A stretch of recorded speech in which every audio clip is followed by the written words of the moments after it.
Wherever you go, whatever you do, throw a little at it. Omax, Vest and Briefs.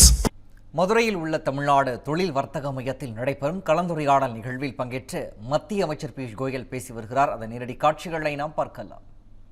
Mind and a big heart. அன்பர்களே, நம்ம பாரத பிரதமர் திரு நரேந்திர மோடி அவர்கள் மதுரையை பற்றி ஒரு அருமையான ஒரு கணிப்பை வைத்திருக்கிறார். மதுரை மக்களுக்கு மிகப்பெரிய மனது, மிகப்பெரிய அன்பு இருக்கிறது என்று அவர் இங்கு வரும்போது சொன்னதை நான் உணர்கிறேன் இப்போது உங்கள் முன்னிலையில். Madurai is the sacred land where the Tamil Sangam once blossomed. It possesses an extraordinary potential to become a premier global destination for tourism and a thriving commercial hub owing to its vibrant demography, strategic geography and favorable climate. அன்பர்களே, நம்ம மதுரை மண்ணு நான் நினைக்கும் போது இது ஆன்மீகம் மட்டும் இல்லாமல் தமிழை வளர்த்த ஒரு புண்ணிய மண். இது தமிழ் சங்கம் வைத்து தமிழை நீங்கள் வளர்த்தெடுத்திருக்கிறீர்கள். உலகின் உன்னதமான வளம் குளிக்கும் மண்ணாக இதை பார்க்கிறேன். இங்க வணிகம் என்று சொன்னால் சுற்றுலாவாகட்டும், வணிக வளமாகட்டும், கனிம வளங்களாகட்டும், எல்லா வளங்களிலும் மதுரை சிறந்திருக்கிறது. அதனால உலகின் மிகப்பெரிய வர்த்தக தலமாக மதுரை உயரக்கூடிய அனைத்து சாத்திய கூறுகளும் மதுரைக்கு இருக்கிறது. The people of Tamil Nadu, the hard-working business and commerce leaders of Tamil Nadu, the industries of Madurai collectively have shown the world that Tamil Nadu and particularly Madurai have a lot of potential, but we are not able to reach the true potential of Tamil Nadu because of the utterly ineffective state government which has failed to harness the potential of Madurai, the potential of Tamil Nadu. நண்பர்களே, தமிழகத்தில் வணிக பெருமக்களாகிய நீங்கள்தான் உண்மையான தலைமை பொறுப்பேற்று இங்க இருக்க பொருளாதாரத்தை முன்னெடுத்து கொண்டிருக்கிறீர்கள். அதுவும் குறிப்பாக மதுரையில் இருக்க வணிகம், தொழிற்சாலை, இதையெல்லாம் பார்க்கும்போது ஒரு விடயத்தை நான் உணர்கிறேன். என்னவென்றால், இத்தனை வளங்களும் இத்தனை வாய்ப்புகளும் இருந்தும் கூட உங்களுக்கான உயரத்தை நீங்கள் இன்னும் தொட முடியாமல் இருக்கிறீர்கள் என்பதை நான் உணர்கிறேன். இத்தனை வாய்ப்பும் இருந்து ஏன் அந்த இடத்தை அடைய முடியலன்னா, இங்கே இருக்கிற மாநில அரசின் மெத்தன போக்கினால் நீங்கள் அந்த உயரத்தை அடைய முடியாமல் இருக்கிறீர்கள். அதை கடந்து உங்களுக்கு அந்த வெற்றி இலக்கை அடைவதற்கு நாங்கள் துணை நிற்கிறோம். Instead of fostering a business friendly environment, instead of supporting business and industry, they have brought the state of Tamil Nadu into utter neglect and decay. நம்ம மாநில அரசு எப்பவுமே வணிகத்தையும் தொழிற்சாலையையும் ஊக்கப்படுத்தி உற்சாகப்படுத்தி அவங்களுக்கு சலுகைகளை வழங்கி முன்னெடுத்து செல்ல வேண்டும். ஆனால் இங்கு என்ன நடைமுறையில் இருக்கிறது என்றால், நீங்கள் முற்றிலுமாக புறக்கணிக்கப்பட்டிருக்கிறீர்கள், ஆட்சியாளர்களால் மறக்கப்பட்டிருக்கிறீர்கள், உங்களுக்கு உதவிகள் கிடைக்கவில்லை. After all, what do investors want? What do industry or business want? They want good law and order, peaceful climate to work. They want infrastructure of high quality. They want inputs like electricity at a reasonable price. And most importantly, they want a corruption-free government. நண்பர்களே, உங்களை போன்ற முதலீட்டாளர்கள் என்ன கேட்க போறாங்க? நீங்க தான் உழைக்க போறீங்க, நீங்க தான் கஷ்டப்பட போறீங்க. ஆனால் உங்களுக்கு என்ன தேவை? ஒரு சிறந்த சட்டம் ஒழுங்கு தேவைப்படும். உங்களோட வியாபாரம் பண்ணக்கூடிய சூழல், நீங்கள் பாதிக்கப்படக்கூடாது. அதே மாதிரி உங்களுக்கு கட்டுமானங்கள், அது எல்லாமே அரசு சாலை வசதி, மற்ற வசதிகள் அதெல்லாம் உங்களுக்கு தேவைப்படும்.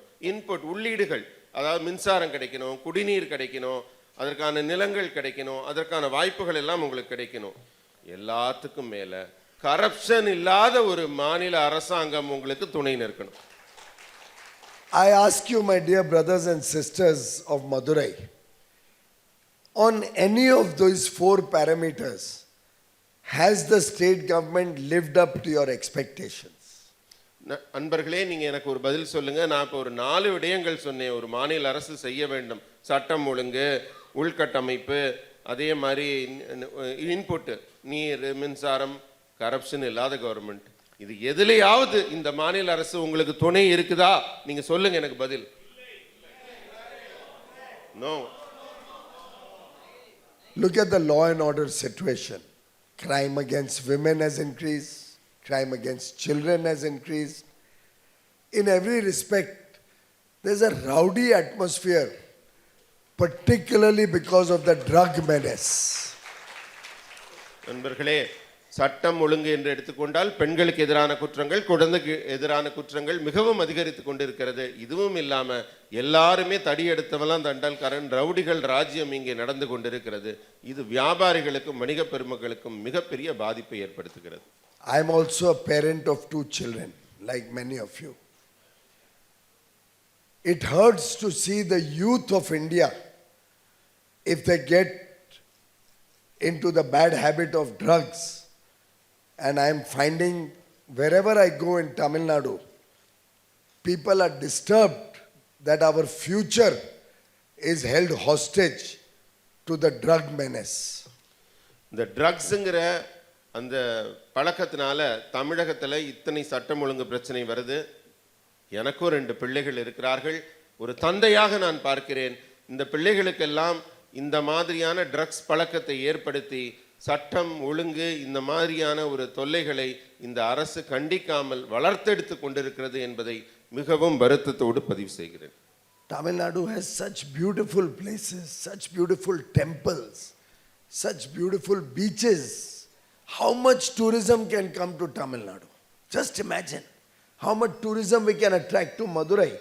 After all, the international airport, and I will speak about it in a moment, will help tourists come directly to Madurai.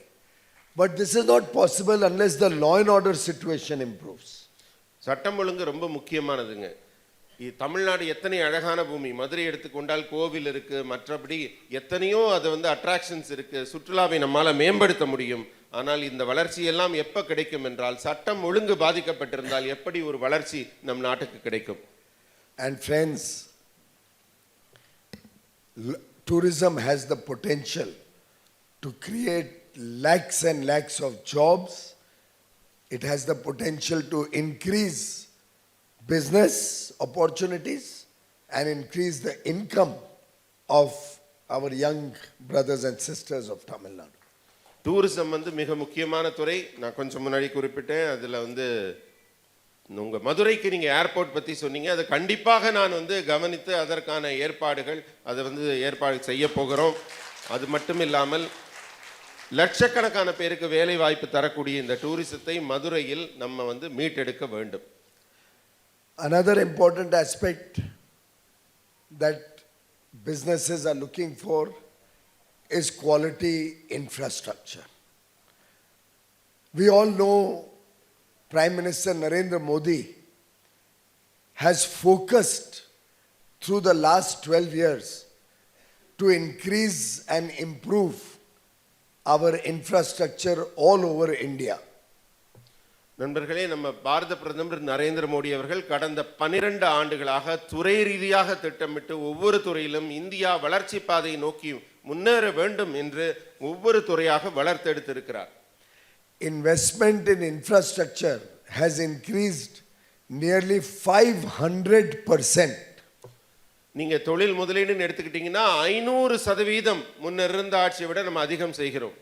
This year's budget, 12 lakh crore rupees has been provided for infrastructure investment. இந்த ஆண்டு பட்ஜெட்ல 12 லட்சம் கோடி infrastructure உள்கட்டமைப்புக்காக மட்டும் நாம் செலவிட்டு இருக்கிறோம். Friends, the port capacity of India has doubled in the last decade. The national highways and railways have been expanded all across India. The number of airports, which were 78 in 2014, when Modi ji became Prime Minister, are today nearly 160 airports in the country. நண்பர்களே, ஒரு தொழில் வளர்ச்சி உருவாக வேண்டுமானால் போக்குவரத்து நம்ம மெட்டீரியல்லாம் போகணும். துறைமுகம் பார்த்தீங்கன்னா 2 மடங்கு அதிகரித்திருக்கு. துறைமுகத்தில் சரக்கு போக்குவரத்து செய்வதற்கான கெப்பாசிட்டி. அதே மாதிரி ஹைவேஸும் ரயில்வேஸும் பார்த்தீங்கன்னா மிகப்பெரிய அளவில் வளர்ச்சியை கண்டிருக்கிறது. அது விமான நிலையங்கள் எடுத்துக்கொண்டீர்கள் என்றால் 2014 78 விமான நிலையங்கள் இருந்தன. இன்றைக்கு அது 160 விமான நிலையங்களாக ஆகியிருக்கிறது. இதன் மூலமாக நம்ம வியாபாரம் வணிகம் வளர்ச்சி பாதையை நோக்கி செல்கிறது. Massive investments are going in to set up electricity grid, expand our power capacity so that throughout India we can give 24 hours every day power for farmers, for industry, for households. We are investing heavily in renewable energy so that pollution comes down. We are increasing the water capacity through several initiatives across the country so that drinking water is available through a tap in every home through the Jal Jeevan Mission. And I can go on and on about the investments in infrastructure. நண்பர்களே, அதாவது மிகப்பெரிய அளவில் திட்டமிட்டு வளர்ச்சி பாதையை நோக்கி நம்ம வாழ்வாதாரமும் முன்னேற வேண்டும், வணிகம் தொழில் பொருளாதாரம் முன்னேற வேண்டும் என்று திரு மோடி அவர்கள் திட்டமிட்டு கொண்டிருக்கிறார். இதனால நீங்க பார்த்தீங்கன்னா தொழிற்சாலை ஆகட்டும், வணிகங்களாகட்டும், வாழ்க்கைக்கும் தேவையான தடையற்ற 24 மணி நேர மின்சாரமும் தற்போது உறுதி செய்யப்பட்டிருக்கிறது. அதே மாதிரி குடிநீர் பார்த்தீங்கன்னா வீட்டுக்கு வீடு இத்தனை ஆண்டு காலமாக இல்லாமல் நம்ம குழாயை திறந்தா தண்ணீர் வர மாதிரி ஜல் ஜீவன் மிஷன் மூலமாக அனைத்து வீடுகளுக்கும் குடிநீர், சுத்தமான குடிநீர் வழங்கப்படுகிறது. We have also tried to make sure that every poor person, every family who does not have a pakka house, a proper house, gets a free house. And more than 4 crore families in the country have already received a free house, and another 2 crore will receive a free house in the next 4 years. நண்பர்களே, ரொம்ப தாழ்மையான ஏழ்மை நிலையில் இருக்கிற மக்களுக்கு ஒரு வீடு கிடைக்க வேண்டும் என்பதற்காக இந்தியாவில் நம்ம பாரத பிரதமர் அவர்கள் இலவசமாக வழங்கும் அந்த வீடு வழங்கும் திட்டத்தின் கீழே பார்த்தீங்கன்னா கிட்டத்தட்ட 4 கோடி குடும்பங்களுக்கு வீடுகள் கிடைத்து விட்டன. வெகு விரைவில் இன்னும் 2 கோடி மக்களுக்கு வீடுகள் கிடைக்க போகிறது. Sadly, Tamil Nadu, which had been asked to allot 9 lakh, more than 9 lakh houses to poor families, has not even used that. And 3 lakh families have been deprived of a free home that Narendra Modi ji wanted to give to the poor families in Tamil Nadu. நீங்க மிக முக்கியமா ஒரு விஷயம் தெரிஞ்சுக்கணும்னா மத்திய அரசின் திட்டங்களை எல்லாம் தடுப்பதில் தான் மாநில அரசின் கவனம் செல்கிறது என்பதற்கு ஒற்றை உதாரணமாக இந்த திட்டம் இருக்கிறது. அதாவது 9 லட்சம் குடும்பங்களுக்காக ஒதுக்கப்பட்ட இந்த திட்டம் தமிழ்நாட்டில், ஆனா அதுல கிட்டத்தட்ட 3 லட்சம் பேருக்கு இந்த திட்டத்தை இன்னும் வழங்காமல் இந்த அரசு தாமதப்படுத்தி கொண்டிருக்கிறது. DMK government receives huge amount of money from the central government every year, more than 2 times what they were getting when the DMK was in power in the center with the Congress, more than 2 times. நீங்க எப்ப பார்த்தாலும் நிதி இல்லை என்று இவர்கள் ஒரு குற்றம் சொல்கிறார்களே, ஆனா திமுக மத்திய அரசியல் ஆட்சியில் இருந்தபோது தமிழகத்திற்கு எவ்வளவு நிதி கொடுத்தார்களோ அதை விட 2 மடங்குக்கும் மேலாக இப்போது நிதி வழங்கப்பட்டு கொண்டிருக்கிறது ஆண்டுக்கு ஆண்டு. But wherever I go, people remember Puruchi Thalaivar Selva Jayalalitha's spending money on infrastructure, helping to create infrastructure, but are complaining that DMK is not creating any infrastructure to support businesses. நான் மக்களை சந்திக்கும் போது புரட்சி தலைவி அம்மா அவர்கள் ஆட்சியிலே எப்படி சாலை இந்த மாதிரி கட்டுமான வசதி மேம்பாட்டுக்காக அரசின் நிதி நன்றாக செலவு செய்யப்பட்டு வளர்ச்சி பாதையை நோக்கி செய்தார்களோ, ஆனால் இந்த ஆட்சியிலே அது போன்ற ஒரு விஷனரி திட்டம் ஏதும் இல்லை என்பது வெளிப்படையாக மக்கள் உணர்ந்திருக்கிறார்கள். But their priority is not spending money for infrastructure. Their priority is corruption, commission and collection. ஏன் இது சொல்றேன்னா, அம்மா ஆட்சியில வளர்ச்சி திட்டம் நடந்ததுன்னு இவங்க ஆட்சியில ஏன் நடக்கவில்லை என்றால், இவர்கள் நோக்கம் மக்களுக்கு நல்லது செய்ய வேண்டும் என்பது அல்ல, கலெக்ஷன், கரப்ஷன் என்று ஊழல் செய்வதில் மட்டும்தான் இவர்களுடைய ஒட்டுமொத்த கவனமும் இருக்கிறது. Friends, in every tender, in every contract, in every allotment of land, in auction of the sand mining licenses, in the liquor business, in transfers, in postings, you can't even get a job in Tamil Nadu without paying a bribe. இந்த ஆட்சியில எதை தொட்டாலும் லஞ்சம், எதை தொட்டாலும் commission, எதை தொட்டாலும் ஊழல் என்றுதான் மலிந்திருக்கிறது. மணல் கண்டபடி கனிம வளம் கொள்ளையடிக்கப்படுகிறது. அதில் ஏராளமான ஊழல் மணல்ல நடைபெறுகிறது. கனிம வளத்துல, மதுபானத்துல பாத்தீங்கன்னா ஏராளமான ஊழலும் வரி ஏய்ப்பும் சுரண்டலும் கமிஷனும் நடைபெறுகிறது. ஒண்ணுமில்ல, அரசு பணியில ஒரு இடமாற்றம் செய்ய வேண்டும், அரசு பணி பெற வேண்டும் என்றால் கூட லட்சக்கணக்கிலே லஞ்ச பணம் பரிமாறப்படுகிறது. பல ஆயிரம் கோடிக்கு ஊழல் நடைபெறுகிறது. And now the first family is also big. There is Thiru Stalin, Thiru Udayanidhi Stalin, Thiru Sabarisan, Kani Modi. So corruption has also increased proportionately. அந்த முதன்மை குடும்பத்தில் பார்த்தா முதல்ல ஒரு தலைவர் இருந்தாங்க. ஆனா இப்ப ஏன் ஊழல் அதிகரித்து கொண்டே போகுதுன்னா, அங்க உறுப்பினர்கள் அதிகரித்து கொண்டே இருக்கிறார்கள். ஸ்டாலின் வந்தார், உதயநிதி வந்தார், சபரீசன் வந்தார், கனிமொழி வந்தார். அங்க எண்ணிக்கை அதிகரிக்க அதிகரிக்க இங்க ஊழலின் எண்ணிக்கையும் அதிகரித்து கொண்டே இருக்கிறது. But people of Madurai know this better than anybody else. They have not left the Madurai corporation also. 200 crore rupees scam came out in Madurai. Madurai மக்களுக்கு இது ரொம்ப நல்லா தெரியும். ஏன்னா அவங்க மதுரை கார்பரேஷனை கூட விட்டு வைக்கல, அங்கே 200 கோடி ரூபாய் சுரண்டி இருக்கிறாங்க. I think the mayor also had to go. மேயரும் வெளியில போயிட்டாரா, ராஜினாமா பண்ணிட்டாரா? உங்களை கேட்கறாங்க, சொல்லுங்க. No No mayor. This was such a beautiful city. As a child, I remember coming to Madurai for the temple visit.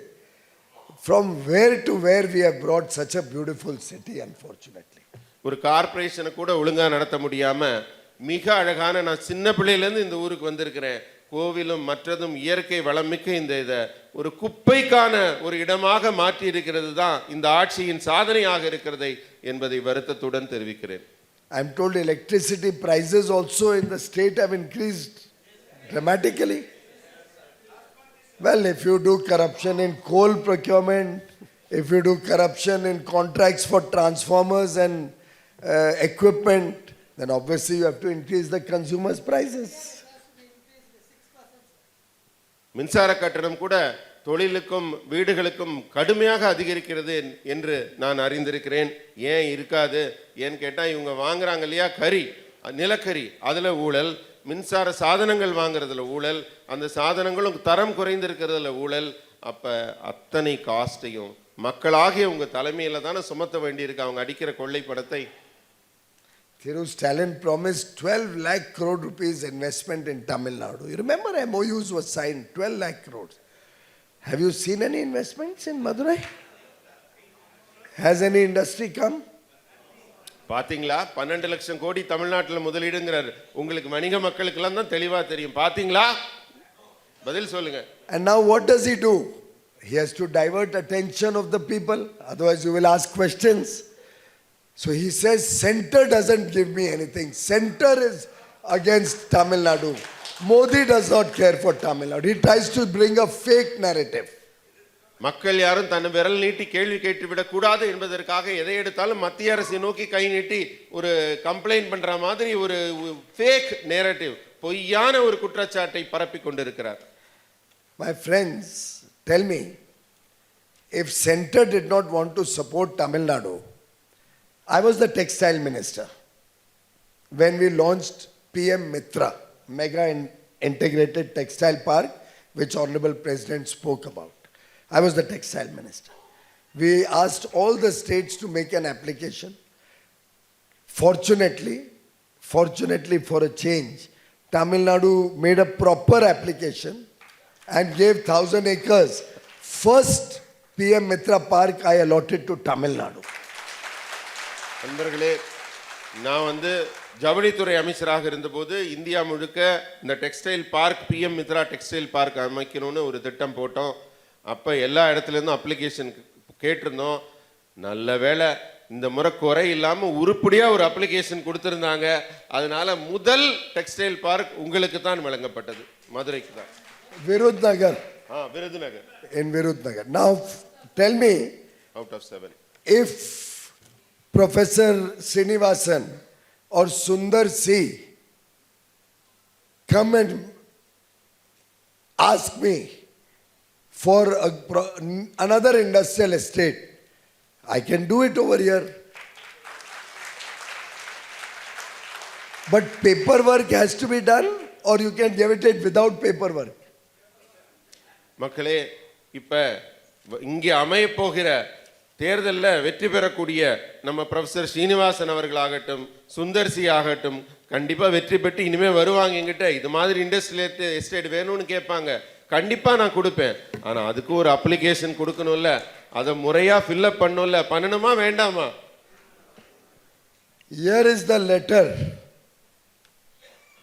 from Government of India, Ministry of Housing and Urban Affairs, stating categorically about the implementation of metro rail projects in Coimbatore and Madurai, which we have written to the state government, asking them to correct the DPR and give clarifications. But we have not received any reply from the state government. என்கிட்ட ஒரு கடிதம் இருக்கிறதே. இது நகர்ப்புற மேம்பாட்டு மையம் மதுரையில் இந்த மெட்ரோ கொண்டு வருவதற்கான கேட்டப்ப சில விளக்கங்கள் கேட்டு தான் நாங்கள் கடிதம் எழுதியிருக்கிறோமே தவிர மறுத்து கடிதம் எழுதவில்லை.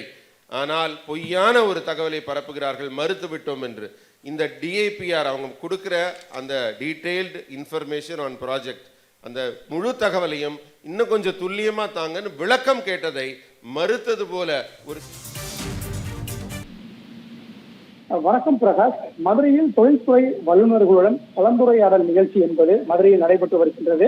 இதில் மத்திய அமைச்சர் பியூஷ் கோயல் பங்கேற்று அவர் தற்போது அந்த நிகழ்ச்சியில் பங்கேற்று அவர் அந்த கலந்துரையாடல் நடத்தி வருகின்றார். மதுரை காமராஜர் சாலையில் இருக்கக்கூடிய தமிழ்நாடு தொழில் வர்த்தக மையத்தின் அந்த சங்கத்தினுடைய மையத்தில் தமிழ்நாடு தொழில் வர்த்தக அந்த சங்கத்தினர் மற்றும் மதுரை மாவட்டத்தில் இருக்கக்கூடிய அந்த தொழில்துறை வல்லுநர்களுடன் கலந்துரையாடல் நிகழ்ச்சி என்பது மத்திய வர்த்தக மற்றும் தொழில்துறை அமைச்சராக இருக்கக்கூடிய பியூஷ் கோயல் அந்த நிகழ்ச்சியில் பங்கேற்று இருக்கிறார். இக்கூட்டத்தில் தமிழ்நாடு தொழில் வர்த்தக சங்கம், மடிசியா உணவுப் பொருள் வியாபாரிகள் சங்கம், கப்பலூர் தொழிலதிபர்கள் சங்கம், மருந்து உற்பத்தியாளர்கள் சங்கம், உரங்கான்பட்டி சிப்காட் சேர்ந்த தொழிலதிபர்கள் சங்கம், அரிசி ஆலைகள் சங்கம், அதே போன்று உர வியாபாரிகள் சங்கம், காய்கறி வியாபாரிகள் சங்கம், ஆட்டோமொபைல்ஸ் சங்கம், பாத்திர வியாபாரிகள் சங்கம் மற்றும் பேப்பர் வியாபாரிகள் சங்கம் என மதுரை மாவட்டத்தில் இருக்கக்கூடிய முக்கியமான பல்வேறு சங்கத்தினுடைய தொழிலதிபர்கள், விற்பனையாளர்கள், சங்கங்களைச் சேர்ந்தவர்கள், பல்துறையை சேர்ந்த அந்த தான் இந்த கலந்துரையாடல் நிகழ்ச்சியில் பங்கேற்றிருக்கிறார்கள். அவர்களுடன் மத்திய அமைச்சர் பியூஷ் கோயல் அவர் இந்த தொழில்துறை சம்பந்தமாக அந்த கலந்துரையாடல் நிகழ்ச்சி என்பது நடைபெற்று வருகின்றது. இந்த கூட்டத்தில் புதிய நீதி கட்சியினுடைய தலைவராக இருக்கக்கூடிய ஏசி சண்முகம் உள்ளிட்ட அதே போன்று அந்த கூட்டணி கட்சியை சேர்ந்தவர்களும் பாரதிய ஜனதா கட்சியை சேர்ந்த சில முக்கிய நிர்வாகிகளும் பங்கேற்றிருக்கிறார்கள். குறிப்பாக இந்த மத்திய தொழில்துறை அமைச்சராக இருக்கக்கூடிய பியூஷ் கோயல் அவர்கள் இந்த மதுரை மாவட்டத்தில் இருக்கக்கூடிய இந்த தொழில்துறையினருடன் வந்து அவர்களுக்கு தேவையான கோரிக்கைகள் என்ன, அவர்கள் வந்து அந்த எதிர்வரும் நாட்களில் வந்து அந்த மத்திய அரசு அந்த தொழில்துறை மேலும் அவர்கள் வந்து மேன்மை அடைவதற்கு என்ன மாதிரியான பணிகள் மேற்கொள்ள வேண்டும், அவர்கள் எதிர்பார்ப்புகள் என்ன என்பது குறித்து தான் இந்த கலந்துரையாடல் நிகழ்ச்சி என்பது தற்போது நடைபெற்று வருகின்றது. தற்போது தமிழ்நாடு தொழில் வர்த்தக சங்கத்தினுடைய தலைவராக இருக்கக்கூடிய ஜெகதீசன் பேசி வருகின்றார். இதனைத் தொடர்ந்து ஒவ்வொரு சங்கத்தினுடைய அந்த தலைவர்கள் அந்த நிர்வாகிகள் வந்து பங்கேற்று பேச இருக்கிறார்கள். அதனைத் தொடர்ந்து மத்திய அமைச்சர் பியூஷ் கோயல் அவர்களும் இந்த கலந்துரையாடல் நிகழ்ச்சியில் வந்து பல்வேறு அந்த மத்திய அரசு இந்த தொழில்துறையினருக்கு சிறு குறு மற்றும் பெரிய தொழில்துறை நிறுவனங்களுக்கு வந்து மத்திய அரசு சார்பில் என்ன மாதிரியான திட்டங்கள் பாரத பிரதமர் நரேந்திர மோடி அவர்களால் வகுக்கப்பட்டு அவர் வந்து செயல்படுத்தப்பட்டு வருகின்றது, மேலும் என்ன மாதிரியான அந்த திட்டங்கள் மற்றும் பல்வேறு அந்த தொழில்துறை சார்ந்த விஷயங்கள் என்ன செய்ய உள்ளது என்பது குறித்தும் பேச இருக்கின்றார். பிரகாஷ்,